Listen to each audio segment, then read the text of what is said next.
It's Monday, and we are live for an all-new, extra cozy episode of The Good Stuff.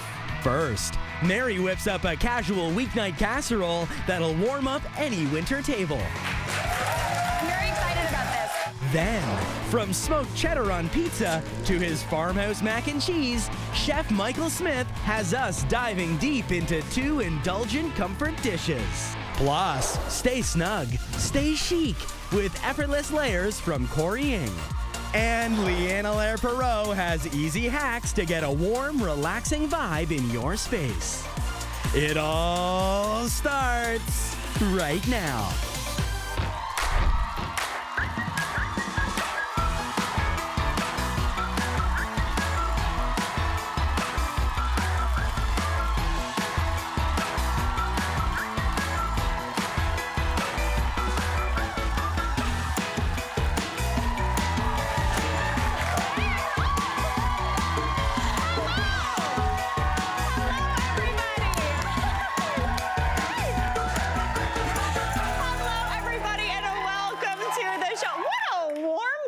That was. Oh, that was a delight.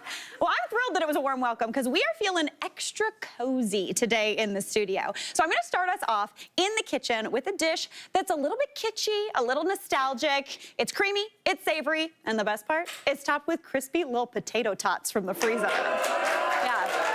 I'll take a potato anyway, but if they're in the freezer and a little crunchy, a dream. We're going to make my creamed spinach and mushroom casserole. How does that sound? About this. I love a creamed spinach, I love a creamed mushroom, I love a potato tot. It's everything I could want in one pan, and it's a dream. So over here, we have got some mushrooms cooking away in a pan. Now, this is 227 grams of mushrooms. That sounds like an annoying measurement, but it's basically what you buy in one of those little tubs that you get at the grocery store. This amount of mushrooms started as this amount of mushrooms. So do you see how much that has cooked down?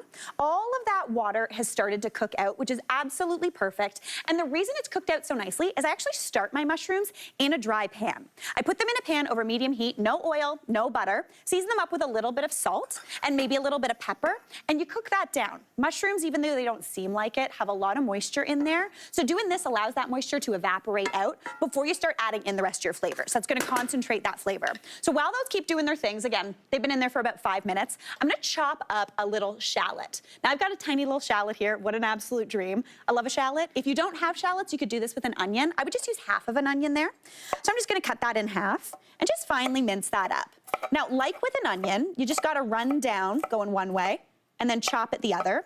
But a little bit different from an onion is I actually do like cutting a shallot in half in a funny way, because there's usually this kind of line through a shallot where it almost looks like two stuck together. So you wanna make sure you get through that just to make it nice and even. Let's get that nice and chopped. Shallots are really great. They're kind of like a softer version of an onion. They feel very French, which it's always good to make your casseroles extra fancy, because it's a casserole after all, you know? No one ever finds a casserole fancy, but they are delicious. I can guarantee that. Okay, so I'm gonna go into the pan with this shallot. I'm gonna add that right on in with those mushrooms, and now I'm gonna introduce my fat. So I'm gonna go in with 2 tablespoons of butter, because 'tis the season of butter in my house. So that's gonna go right on in, and that butter's gonna start to melt and start to fry those mushrooms and that shallot. This is where you introduce the fat. This is gonna bring more caramelization, because all that liquid's cooked out, so it's gonna cook down really nicely. Gonna crank the heat a little bit, and I want those shallots to cook down for just about, I'd say, 3 minutes, just until they're a little bit soft. Add in the salt and pepper too. When you're seasoning your food as well, when you're adding in that salt as you cook, it's not to make it extra salty, it's actually to kind of concentrate the flavors and bring the flavors out of every single layer. Again, it helps cook that moisture out, giving you a more concentrated flavor. So it's not necessarily for a salty flavor, just for a better flavor. All right, that's looking great. Once that had been cooking down for about, I'd say, 3 minutes, I'm gonna go in with my garlic. Now, my garlic mongerer right now is giving me giant garlic. Like, that is like the size of like a clementine, which is a dream. So the recipe calls for 2 cloves of garlic, but I'm just gonna do 1 today. And I'm just gonna rasp it right on in. This is gonna get that garlic really quickly incorporated into this casserole. It's gonna get that flavor all throughout. Anytime a garlic clove takes you more than 10 seconds to mince, that means it's a big garlic clove. Always a good thing. Now, if you wanted to, you could also slice the garlic and add it in. That gives you a little bit of a softer garlic flavor, but I love it minced because it gives you really, really punchy flavor all throughout. Okay, that is looking beautiful. But now we want to give this something to kind of thicken this casserole up, because if it's a casserole, it needs to be a little bit creamy. So I'm going to go in with a tablespoon of flour. We're making essentially a roux here, but we're actually making it not a super thickening roux. Since there's 2 tablespoons of butter in here, 1 tablespoon of flour, this is about half the amount of flour I'd normally do. It's going to give you a little bit of creaminess, but not clagginess, if that makes sense. So I'm going to stir that in. Toast that flour off for about 30 seconds to a minute, just to cook off that raw flavor. And now I'm gonna go in with my liquids. So there's not a ton of liquid in here. I'm gonna go in with half a cup of broth. You could do chicken broth, you could do vegetable broth, you could do mushroom broth, whatever you got hanging around. Even beef broth would be nice. Give that a stir. And that roux is gonna start to kind of bring that together and thicken it up a little bit. Now, for a little bit of added creaminess, I'm gonna go in with some milk as well. If you wanted to, you could do cream, but the roux is gonna help this thicken into a creamy texture. So I'm gonna go in with a cup of milk as well. Pop that on in. Give that a stir. Already this looks like a casserole, which means a pile of delicious, like, brown. Yeah.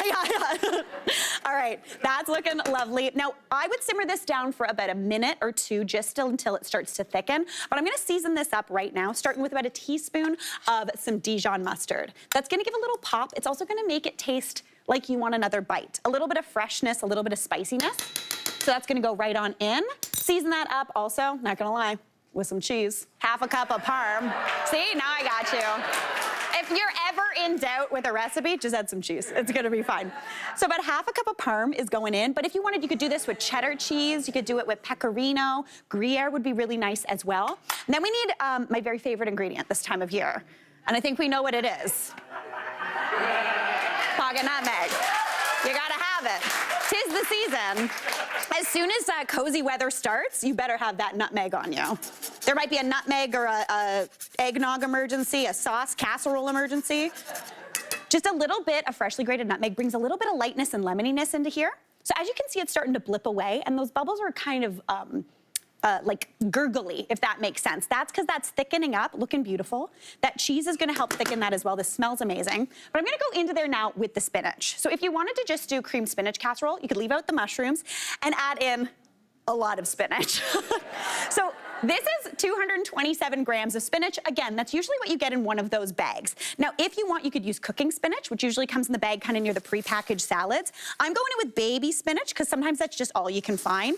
This is the only tricky thing of this recipe, cramming all this spinach into this pan. If you start to get to the point where you cannot fit any more spinach, pop a lid on there. Now, I don't have a lid for this pan, so I just get a pizza pan, stick it on top, and you're gonna trap some of that steam. That's gonna help wilt that spinach down and get it super nice. So while that does its thing, I'm gonna chop up a little bit of parsley. Now, when you're storing your parsley at home, this is something that I love to do. I just get a damp piece of paper towel, wrap it around it, and it keeps it nice and fresh and green. It doesn't make it so it turns into that like mushy pile in your crisper. That is not crisp anymore. That is mush. We don't want that. So I'm gonna do about 2 tablespoons-ish of fresh parsley. If you wanted to here though, you could do chives, you could do green onion. I'm trying to think of something else that I would do. Honestly, that's it. That's the only ones that I would do. If you want to do something else, go for it, but these are the choices for me. And as I said, 2 tablespoons, but clearly I'm chopping about a 1/4 cup because that's how I like to do things. All right, that's looking beautiful. I'm gonna take a peek at this spinach. It's probably not wilted down quite yet, but as you can see on the bottom, it's starting to cook down. You're starting to get a little bit of that cooked down spinach. That doesn't take long. If you're using cooking spinach, it takes a little bit longer. Baby spinach cooks down quicker. Now, what I'm gonna do is I'm gonna bring this over here. I'm gonna add in that beautiful parsley for the fresh green flavor. Give that a stir, and if all your spinach isn't wilted yet, that's fine, because we're gonna bake this baby. So I'm gonna transfer this into a casserole dish. You could also bake this in the pan that you're making it in. This is like Green City. I'm thrilled about this. Creamy, green, easy way to get everyone to eat their vegetables. And then you top it with the best thing in the world, a potato tot. No, a tot! Guys, a really good call. You know what? We're gonna throw some cheese on there too, though, just for you. Okay, we're gonna do some extra cheese because the audience asked for it. That was predictable. Good job, guys. I was throwing you one for a loop. That's okay. So a little bit of extra parm just because they asked so nicely. Beautiful, beautiful. And then I've got those potato tots you get in the freezer. You can also do hash browns, those little patties. I'm just gonna toss these right on top. You can make them nice and layered if you want, but this gives you a little crisp, a little bit of a crunch. and that's gonna go into a 425-degree oven. That's gonna take about 25 to 30 minutes to bake up. I'm already getting a sneak peek of the one our wonderful food stylists made, and let me tell you, they lined these tots up nicely. They did not dump them on like I did. So you could have one that looks orderly and beautiful, just like that. Honestly, I'm thrilled about this. It's golden, it's bubbling. You get that little bit of that spinach, that cheesiness, that mushroom.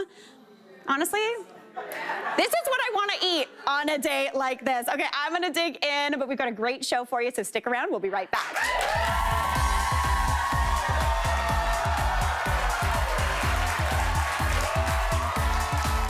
The good stuff is a good time, so why not subscribe to our weekly newsletter? Yeah. You feel good the rest of the day. Yeah. Get a sneak peek at upcoming episodes, access to weekly show highlights, and a one-stop roundup of all my latest recipes. Everything that you make is like delicious. Simply scan the QR code to sign up for the Good Stuff newsletter. And join us right here weekdays on CTV.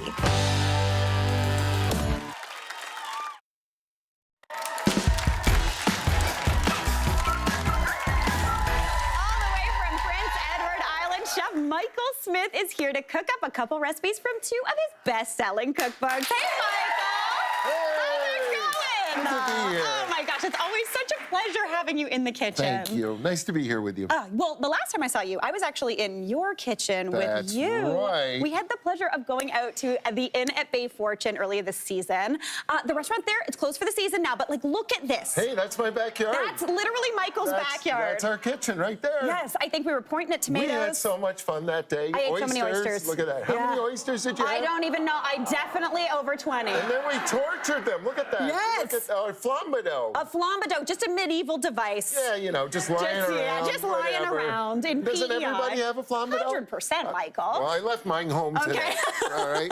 Well, I am so excited. Honestly, it's such an amazing place. It's so special. But Thank the season of Fireworks Feast is done. We're done. So We're done. Winter off. I was going to say, what's happening in the season? Lots going on. I'm here today for Taste Canada. Tonight's the big awards. Yes, it is. Yeah. Amazing. The big cookbook awards and cooking awards. Fingers crossed. Fingers crossed, Could be a Michael big day. Smith. Yeah. Right on. Yeah, lots going on. We've got, we're getting ready for our festive feast in Charlottetown in December. Beautiful. This big interactive dinner party we do on the island. A little bit of a give back to the island sort of thing. Yeah. And yeah, lots going on. Oh my gosh, I absolutely love it. You know what it's like to be busy. I do, but honestly, I had such a great time at the inn. It was so beautiful, and the food was amazing. Thank you. When you come here, we're obviously gonna cook. Yeah, you know? let's cook a little. Okay, Let's do it. We're gonna cook up a couple recipes today from two of your best-selling cookbooks. Sure First thing. one, we're talking wood fire and smoke. What are we making from that one? We're gonna make a pizza. Let's make pizza. Yeah. I love a pizza. Not just any pizza. Let's mix it up a little bit. Okay. Whole wheat pizza with apple. Oh, Yeah, interesting. so here's the crust. We've one of the tricks that I like to do is pre-bake my crust. It's Okay. hard to cook pizza at home from scratch. It just is. Ovens aren't maximized for this. So pre-bake your crust a little bit, eh? Just give it a little bit of a head start. Yeah. And this particular pizza dough we made with whole wheat. I like that little nuttiness. Yeah, a little bit of savoriness to it, a little more oomph to it. So now, of course, we need a sauce. We need a sauce, Michael. And any good pizza sauce begins with a round red fruit, That is doesn't it? true, but this is All this right, is not just the one I saying. usually think of. Not the usual one. No. So, but all the normal star players are here. We got a little bit of onions and garlic sautéing away. Beautiful. And now, of course, the apples instead of the tomatoes. So we're going to make an actual apple sauce, but a savory one. A savory applesauce. That's right. Oh, I love that. And of course, as you know, the most common flavor in pizza sauce, that's where we get our oregano. We gotta have the oregano. So a little bit of oregano in Wow, with the I am apples. intrigued. Yeah, a little bit of juice to get her ripping. That's Nice. actually wine juice there. I mean, that's a grape You know. juice. We're happy with that. Yeah, grape juice. Yeah, you know. yeah. And this will quickly simmer down. Yeah. And as you can imagine, savory, oregano, garlic, onion, touch of olive oil, all the normal things. It makes a great pizza sauce. It smells amazing. We've got some over here. I might Thank give you, it food stylist. Thank you so much. Can I give it a little taste-a-roo? You sure can. Okay, let's do it. Okay, so good savory applesauce. Whoa. Isn't that nice? You could also, yeah. know what you could do? You serve that up with a little pork. Ooh. Absolutely. That'd be delicious. Absolutely. This is good. Speaking of a little pork, that's coming next. We got some ham. All yeah. right. Yeah, we got ham. We got ham everywhere around I'm here. not gonna lie, a couple Mary. here, one there. Yeah. Ham for all. Yeah. And extra cheese, too. Love that. Here we go. Okay, so spread it around. Okay. Use any pork product, anything at all that you like to put on a pizza. This happens to be just a little bit of normal smoked deli ham Beautiful. with a fancy knife cut on it. This could be bacon, though. Oh, that'd be nice. Hell, this could be slices of pork belly. Oh, that'd be nice. And then not just any cheese. What are we doing? This is good old-fashioned cow's cheddar, smoked cheddar cheese. Cow's cheddar cheese, Okay, the smoked, so cheddar good, cheese, right? so good. It already smells smoky. I love this. Well, this is the way to get that wood, fire, and smoke flavor at home without maybe a pizza oven. True. Yeah. And like so often with so many pizzas, don't overwhelm it with too much sauce. No, you get excited. Okay? I want to do this. You want to see your toppings a little bit, Yeah. you know, maybe half covered with the cheese, which gives it a chance to simmer and brown. Do and its everything. thing. Now, do you have one of those fancy ovens that cooks in 1 second flat? I think I do. Let me. you? Yeah. Let's see. Let's do it. Okay, All cool. right. So we're gonna do this. Oh, there's a steak in there. I'm gonna put it over here. Oh, We're gonna geez, put you some. don't even That's have it. to put it in the oven and it bakes. Look at that! Absolutely stunning. Michael Smith, this is beautiful. Look at that. And okay, and does it pass the test? Does Yes, it pass? does. Look at that crispy All right, bottom. you want Oh, that? yeah. Yeah, huh? Shall we give that a little slice? All right, here we go. Voila! Oh, yeah. Now, have you ever worked at a pizza shop? There you go. One for you, three Oh, for nice. me. All right. Okay, I'm gonna give it a bite. I can't say no. Yeah, maybe for the crowd. Huh? That's really good. Anybody hungry over Oh, there? yeah. Can I pass those out? Okay, Michael Smith. Hey! He's doing it. He's doing it. There he goes. There he goes. Honestly, it's so There you good. go. Pass it on down the line. Yay! Michael, okay, fantastic. You're a fast runner. Hey, let's make There we go. something else. Okay, now, when I'm thinking pizza, my favorite side dish is mac and cheese. Sure. Yeah, Sure. so shall we make some Let's make mac and some cheese mac and from cheese. your other cookbook, Farmhouse Vegetables? Now, this recipe comes from a long, long tradition of hiding vegetables in food. Sneaky, love Okay? it. Yes. Dad cook here. Yeah. So a couple of tricks for simple mac and cheese. What I've done is, okay, we've got a cream sauce. I mean, mac and cheese, you need a cream sauce. Yeah. But this one, look inside. There's some stuff going on. There's some cauliflower going on in there. This is a cauliflower mac and cheese. Okay, I like that. Yeah, so the cream sauce is here, but we're going to use the vegetative mass to puree it. Okay, perfect. Here we go. I think this just... Whoa, look at that, huh? There you go. Bob's your uncle, Bob's your uncle. Now, we've got some other ingredients going Yes, on we here. do. A few secret ingredients. Yeah. Lots of us use paprika, pretty common in our Mac and cheese cheese. sauce. Mustard too. I love a mustard. I know you like a little mustard. It's it's a chef thing, a little secret ingredient Yeah. now and then, and just knowing which mustard. Yes. It just You works. don't even know it's in there, but then when you taste it, it just makes you want to have another bite, And which you is can always a see good here thing. how smooth this is. Look at that. Look, we've already got a half head hidden in the sauce. Half head of cauliflower. The kids can't even see it. Love that. Okay. So good. All right, in comes the mac, of course. Nothing Perfect. too innovative about that. No, we gotta Let's do it. sneak some more cauliflower in. You gotta do. This Okay. is where if you got a real picky eater, cut it real fine. Right. Yeah, yeah, Shred it. yeah. Shred it. All right. Still on track for simplicity here. Just stir it up. Look at We've all that. been there. Now look, look, you can eat it right Right out of here. that pot? Okay, whatever. I'm The not mad pizza's about done. Eat it out of the pot. Yeah. But the way to level up mac and cheese is to bake it. 100%. Okay. Yeah. So let's get her into the oven. This looks so good. Now, when I bake a mac and cheese, you could pop it in just like this. You sure can. You're going to get crispy. You're But going to get texture. You're going to get some texture, but I know that there's something over here that smells arguably too good. What Here are we we doing? go. Yeah. Let's do a breadcrumb crust. Okay, Now this, lots of mac and cheese. We use a breadcrumb crust. Yeah. My secret though is I like to use rye bread. Oh, okay. I mean, every chance. You do the same, Mary. Every time, Mary, we Sneak always in. look for a way to amp up that flavor a bit. 100%. So lots of rye bread, which of course means... Caraway seeds. Yeah, look at These- that. Throw it all in. I was every gonna say, bit of it. these little seeds, it gives that flavor, that classic rye. You could also, could you do this? I know we're doing cheddar today, but could you do this with like a caraway Gouda? Sure, Whoa. of course, of course. And Whoa. there's another secret. When you're mixing up your breadcrumbs for any good mac and cheese, mix some cheese directly into the breadcrumbs. I love that, okay? yeah. You can see it. You're going to get that delicious sort of effect, you know, when you're grilling a mac and cheese sandwich. Not a mac, but just a grilled cheese sandwich. I think you just invented something, Oh, I Michael may Smith. have. A mac and cheese sandwich. Let's go. Yeah. See you next time. Yeah. But for now, though, you know what that's like, that crispy business around the edge, you know, when it fries up. Well, and it smells. Did you put brown butter in here too? Lots of smell it. Again, secret flavor. I put brown butter in everything. I put brown 100%. butter in my Cheerios. Dreamy, whatever. dreamy. Don't judge me, All please. right, so we'd pop this in the oven. That's right. Watch this oven. Okay, Very this one we impressive. actually do Very have. Impressive. Wait, where am I? Oh, I gotta get my oven mitts. I got a wet second. one. No, I got a dry one. Don't worry. Here we go. Here we go. Okay, I got one. I got it. I only got one, though. Guys, I need some help. I gotcha. There you go. We got this. I'm very strong, Michael Smith. Okay. Look at this it's so beautiful. absolute So beautiful. She's so nice. Now, I got a fork for you. Okay. I'm going in. Michael Smith. Ladies first. What an absolute delight. Thank you so much for being here. You're Always. an absolute treat. Always a pleasure, Good luck Mary. at the Taste Canada Awards, sir. Thank you. What a Big delight. night. Big We night gotta in take a Toronto. quick break. Oh, we'll be right Mac back. and Look cheese, at that.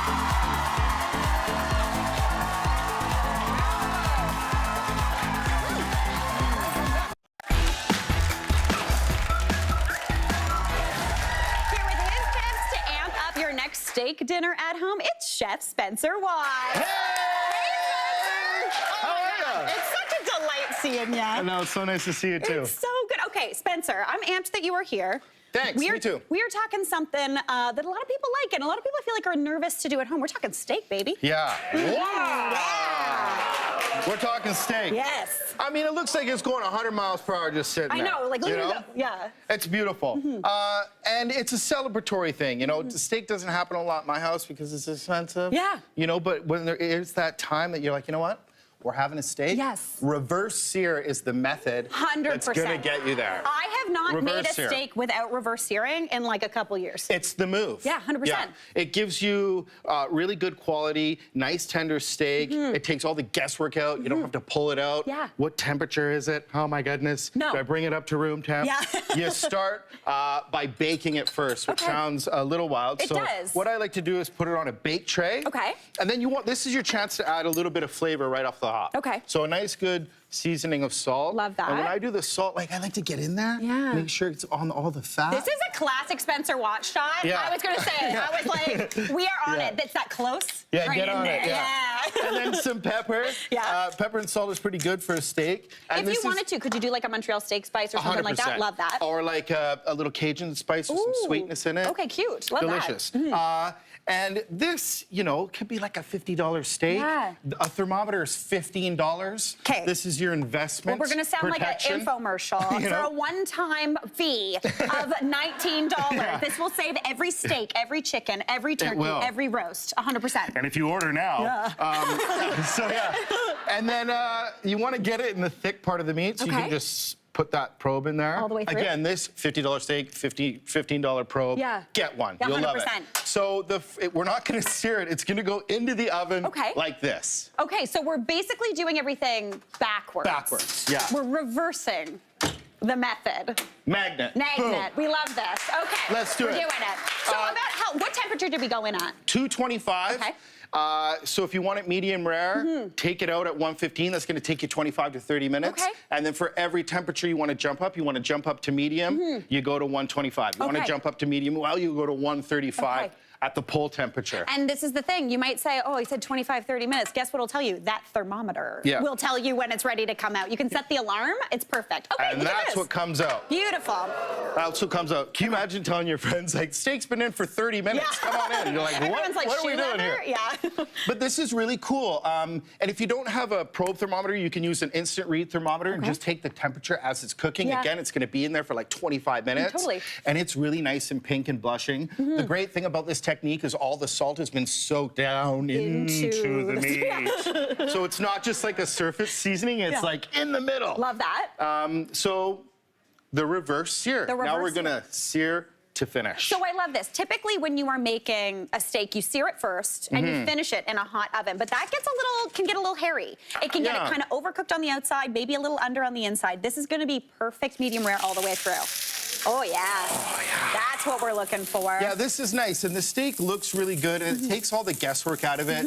And sometimes, like you said, doing it the traditional way, you got the oven at 450, Yeah. it's vibrating, Yeah. you got a super hot pan on, and things can go a little haywire. This is great because you can forget about it. Yeah. It's gonna slowly cook, and then you just finish with a really nice syrup. I love that. If you're doing this on the barbecue, you could do it indirect. So Okay. you'd have half the barbecue off. Oh, and do the slow. The slow bake on the Oh, barbecue, okay. and then when it's ready, turn it up and slam some color on there. Fantastic. Yeah.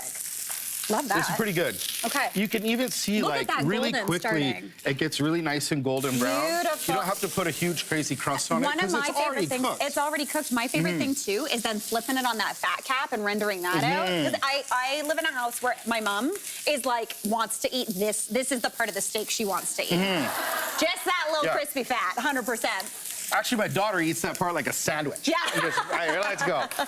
You know, and sometimes when you're cooking a steak, you know, do you put it on once and then just flip it once? Yeah. You can gradually do this. You can get color on this gradually. Yeah. This is a slow process. We're not trying to cook a steak No. in 7 minutes. No. So you can get color on one side, get her color over. on the other side. This is called the Maillard reaction. So when you see those caramelized crusty bits, Love a science. it's like a little chefy. I love a science. But it's good and it smells delicious. Yes. And we're gonna make a sauce in this pan. Okay. And this is gonna make this pan extra delicious. Dreamy. And again, the steak is really nice and cooked. It's nice and jello-y. You can flip this, and look at that. Look at that. Amazing color, Come on. amazing color. You can keep flipping it. Beautiful. When you got the color that you want, put it back on the resting rack. Dream. Looks beautiful. Love this. And the thing is, with the reverse here, if you wanted to eat this right now, you don't have to rest it. Yeah. The juice will be fine, but we're gonna rest it because we're gonna make a sauce in that pan. Let's do it. You guys want to make a peppercorn sauce? Let's do a peppercorn sauce. Let's do it. Feels So- chefy, but it's honestly simple to throw together. Yeah. Yeah. So the steak took forever. This is gonna go really fast. So peppercorn sauce, butter. The butter's gonna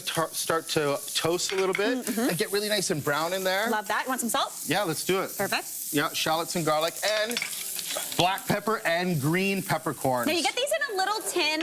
Sometimes they're near the capers. They are not capers. Yeah. Do not confuse them, but they are delicious. Yeah, it's super good. Love that. And that smells delicious. It smells so good. Brown butter, and it's got all the delicious crispy bits from the steak in there. So this sauce tastes really nice and beefy. Should we set it on fire? I think we should. Let's set it on fire. Okay. Let's do it. Okay. So A we little go bit in, of brandy. and you lean back. Woo! Yay! This is going to give the sauce a lot of complexity, Yeah, right? yeah. The alcohol is going to burn off, and it's just going to give it some depth and some Basically, beautiful flavor. as soon as that fire burns down, the alcohol is cooked out. We got a little Yeah. mustard. Listen, the theme of today, guys, mustard. Dijon mustard. It's Dijon mustard. Dijon mustard, like you said, it's got attitude, it's got body, it's Yeah. going to put a chip on the sauce's shoulder. I like that. It's got good energy. Worcestershire for a little bit of acid. I like that. Yep. Worcestershire. Worcestershire. You know, that one. It already smells so good. It smells so good. How are we going to make this better, Oh Spencer? my goodness. Beef stock. Beef stock, Dream. Love that. If you want to get a really good depth of flavor, you can really reduce that or just add a little bit. Yeah. And then heavy cream. Round of applause for a heavy cream. 100%. Jeez. This smells so It does. good. The brandy gives it a little Yeah. caramelization. Chop, chive, chop, chive. We need chop, a green. chive, We simply chop, must. chive. Okay, shall we Yeah. serve this baby up? Yeah, let's do it. Let's do it. Put her on the plate. Let's pop her on. Oh, yeah, look at that. I'm a smotherer. I'm a smotherer, So too. let's smother. Let's do this. Look at that. Yeah, baby. I'm not gonna lie, Spencer. You go to a fancy French restaurant, that's what your steak should look like. You shouldn't see your steak. It should just be covered in sauce. Smothered. Oh my Look gosh. at that. It looks so good. Spencer, huge man. Yummy. What a delight. Now, well, I'm very excited. You just made us some steak here, but you're actually in town to announce the opening of the new Atlas Steak and Fish restaurant at Casino Rama Resort. Tell us more. Well, I'm the culinary ambassador for Atlas Steak and Fish. I write a lot of their menus. I work with a really talented hospitality team. Yeah. And this is the first time this location is headed out east. Oh, right on. I'm so excited. Atlas Steak and Fish is the place you want to be. It's like a modern steakhouse with some of the odes to the classic stuff, tableside service. If you want a tableside flambe, you got that banana toaster. You Yeah, got it. Huge. so good. Spencer, this is an absolute delight. And guess what, studio audience? Thanks to Spencer, you can try this delicious menu for yourself because you're all going home with a $100 gift card to Atlas Steak and Fish. Enjoy! Thanks so much. We're gonna take a break. We'll be right back.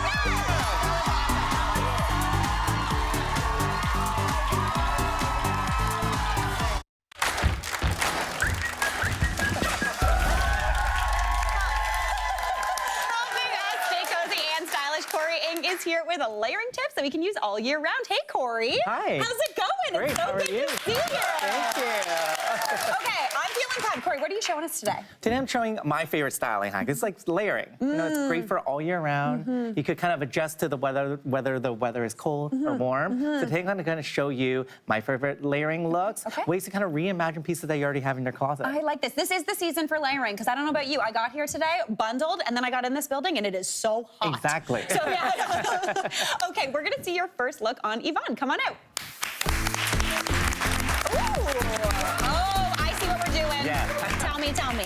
First look is all about layering basics. Yeah. So whether it's like a basic long sleeve t-shirt, you know, short sleeve t-shirt, tank, it's a great way to kind of just elevate the basics you already have in your closet. You're kind of creating texture, you're creating kind of a bit of a color blocking situation. My tip is to kind of always start with like a lighter base. Kind of work your way to darker tones, and if you want some color, the top layer is like a great way to kind of give it a little pop. A little pop, yeah. Right? Yeah. Like again, it's very simple, very clean, a great casual look, but then you could easily kind of throw on a dress, you know, it's a skirt and kind of make it a little more dressy as well. Just like think of reimagining the pieces you already have. Okay, right? fantastic. Now, I love these little flats too. This is such a good casual look. Yeah, I love a ballet flat, especially like in a black. You could really dress it up, dress it down, especially in the winter, add on a pair of tights, appropriate there as well. Kind of like a great easy piece that you could kind of wear rather than just like a strap with a non-Mary Jane ballet flat that not everyone likes. They like a little more support. These one has a little Mary Jane strap to it and kind of give it a little more tight fit. Fantastic. Right? And I love this layering the long sleeve tee under the short sleeve tee is giving me full like high school in a cool way now. A little nod to the 90s. A little nod to the 90s. 100% Yvonne, thanks so much. Great job. All right, we're gonna check out your next look. This time it's on Alice. Come on out, Alice.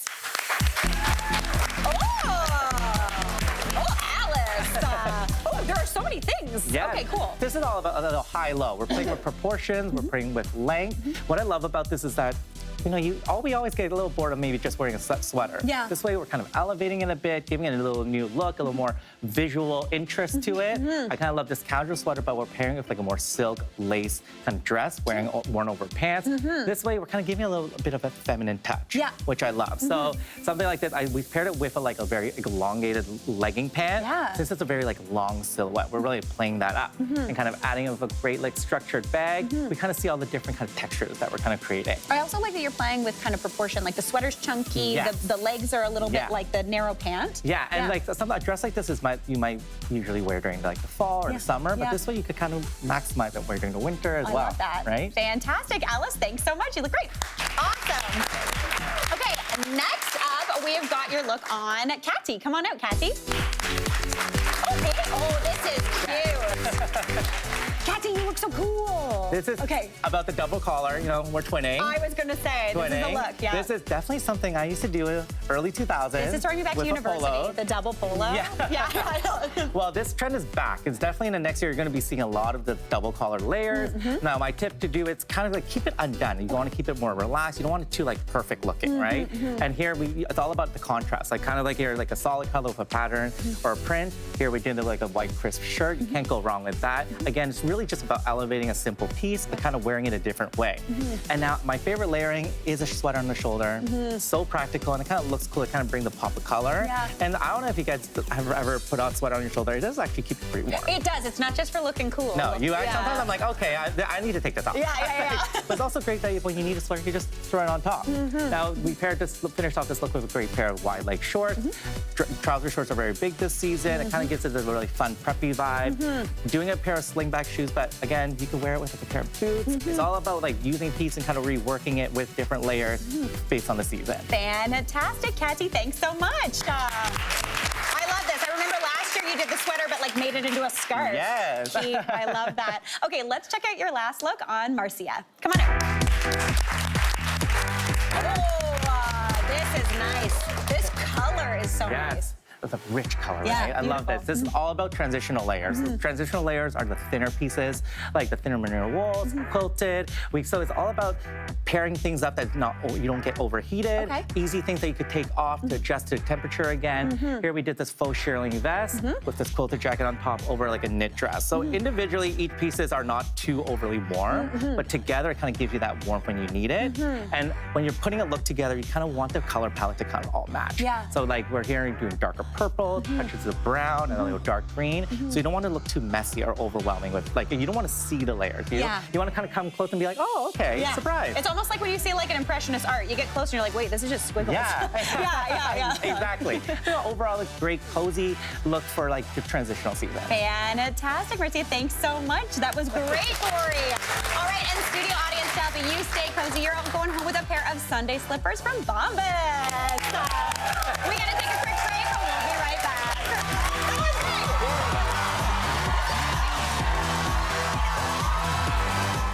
Up next, Leanna Lair-Perot has easy hacks to get a warm, relaxing vibe in your space. That's up next.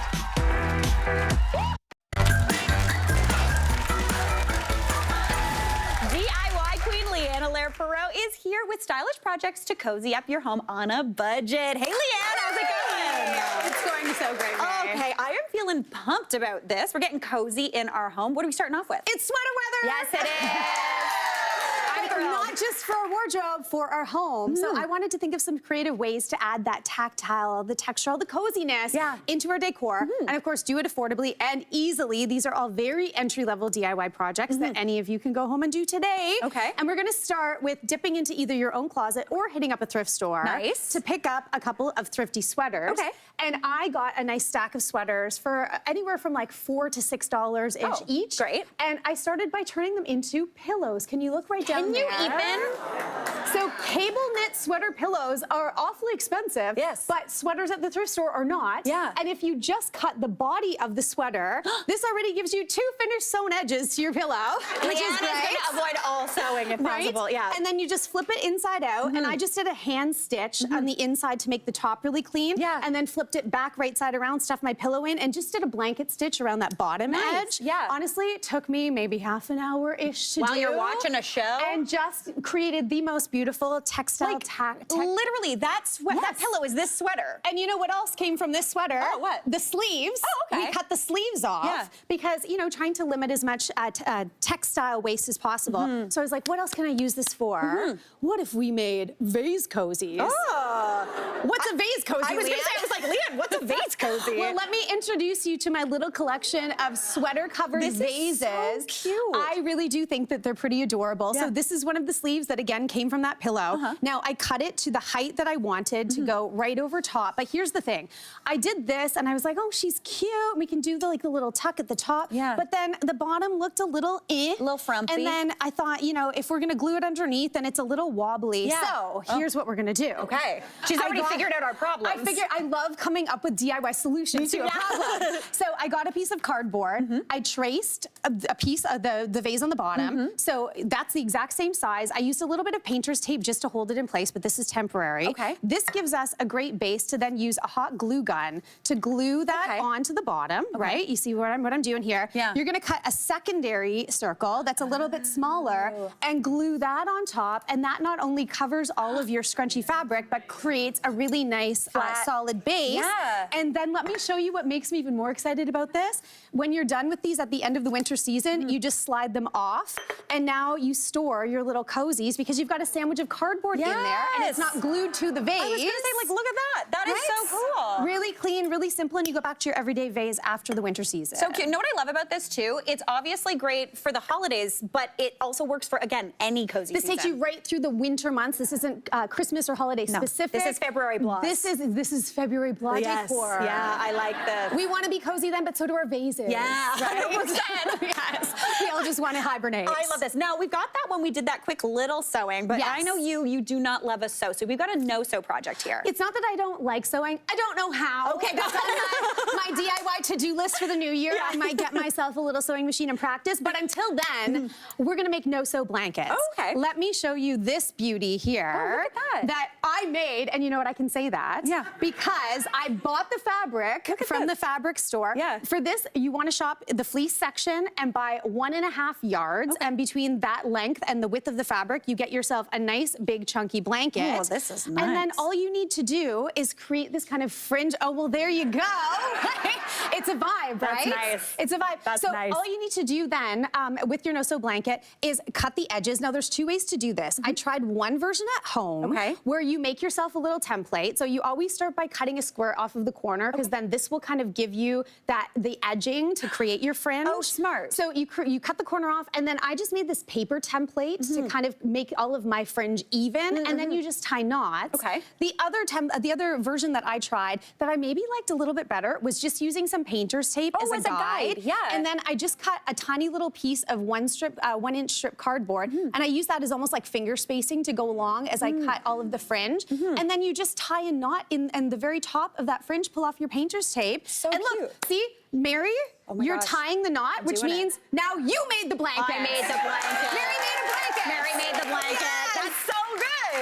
Great for gifting, I think, as well, where you can give the gift of something that you made. Yes, you made it. You made it. Right? I love it. Now, if you are gifting this, how do you give someone a blanket? Okay, so I don't know if you guys have seen these really kind of fancy dancy bougie blanket cute, yeah. holders. I actually made this one. I DIY'd this one. I was at the thrift store and came across a purse that was a little beaten up. It had its day, but what I saw were the straps, and I was like, I could cut those and turn them into these, which I thought was great. The purse was $5, by the way, at the thrift store. Yeah. I'm gonna figure out how to repurpose the rest of the material in that, but not everybody has a purse kicking around that they want to cut the straps off of. Yeah. So I thought, what if we just use belts, right? Love this. So I found $6 belts. Okay. They do exist at a retail store, and you're just going to want to cut them to size that will go around your blanket. So you'll end up inevitably cutting off the holes at the end. But don't throw this away because this becomes your template to mark for the new holes. Okay. And now, Mary, I've got a little gadget here that I know you love. I love this gadget. You love it. Does anybody know this gadget? It's for punching holes in your belt. Right, leather hole punch. Yeah. And you're gonna do, I've already marked one of the holes there, so Mary's gonna do a little punch of the final hole there for me. And I also just trimmed out the edge a little bit, so super easy to do. What a There we thrill. go. What a thrill. Super easy. So now, What a thrill. and I don't know if I mentioned this, but you do need 2 belts for this. Yeah. So this is why I shop, not at the thrift store, it's hard to find 2 of the same belts at the thrift store, but you've got your 2 belts on there. And then the excess that I cut off that was in the middle of one of the belts, You just glue it just on. a little hot glue underneath there, and now you've got this very beautiful Love that. carrier for about $12. Love that. Right? All right, now what if you want to display them? We just real quick need to talk about this because this is cute. If you have never made furniture before, guess what? You can be a furniture maker without having to saw anything. We went from no sew to no saw. Perfect. You're gonna go to your home improvement store. You're gonna ask them to cut the sizes that you want of 2 pieces of the longwood and the rungs, and you just screw them together and then customize with your stain or paint finish. Dream. And now display your blankets vertically. On a ladder, I love this. This is a project I'm 100% doing. There you Easy have peasy. it. Everybody, Leanna Lerperot, 5 budget-friendly ways you can cozy up your living space. Thanks, Leanne. Great job. We're going to take a break, and we'll be right back. That was so good.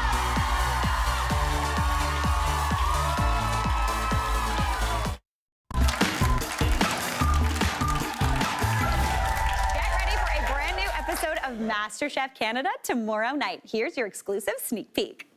So here's what you'll be making. Crispy and cheesy arancini. Stuffed artichokes. Seafood linguine. 3 gorgeous Italian restaurant classics. And you only have 60 minutes to make them.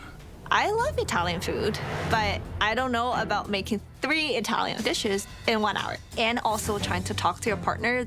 We want exact recreations of these dishes from each team.